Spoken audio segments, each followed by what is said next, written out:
Australia's population to hit 25 million in 2 weeks, with a new baby born every minute and immigration rates soaring. The country is the 53rd most populated in the world. Australia is surging towards cracking a major population milestone next month, numbers expected to pass a staggering 25 million people.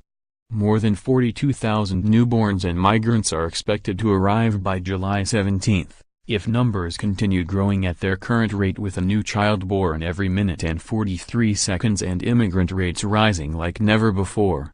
The impending achievement comes as no surprise. In 2017 the country's population ballooned quicker than every other country in the developed world, pushing it to the 53rd most populated nation in the world. The birth rate has however declined compared to previous generations despite there being overall more parents, according to demographer Mark McCrindle.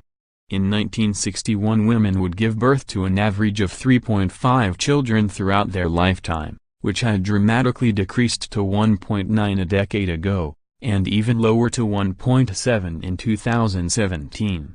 There are more new parents in Australia than ever before, even though they are having slightly fewer children than they were a decade ago, and significantly fewer than their parents, Mr. McCrindle told the Daily Telegraph.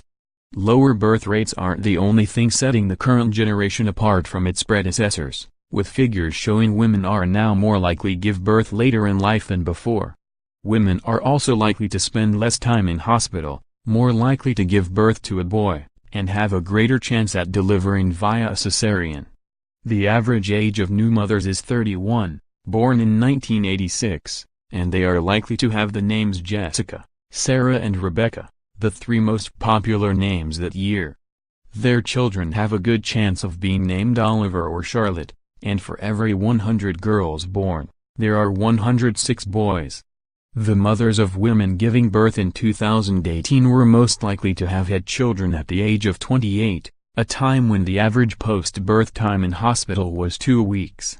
Nowadays new moms stay under supervised care for an average of 2.9 days and in some cases, a mere couple of hours.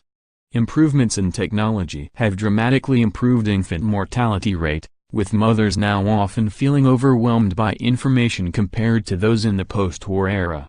Mothers previously relied on information from their parents and grandparents, and oftentimes women's magazines, but now had access to a wealth of knowledge, according to author and baby expert Pinky Mackay. I think new mothers can get overwhelmed by so much information about what's right and wrong, Ms. Mackay said. By the 1980s there was a huge move towards natural births and mothers had access to a wealth of information on pregnancy as the advice industry boomed.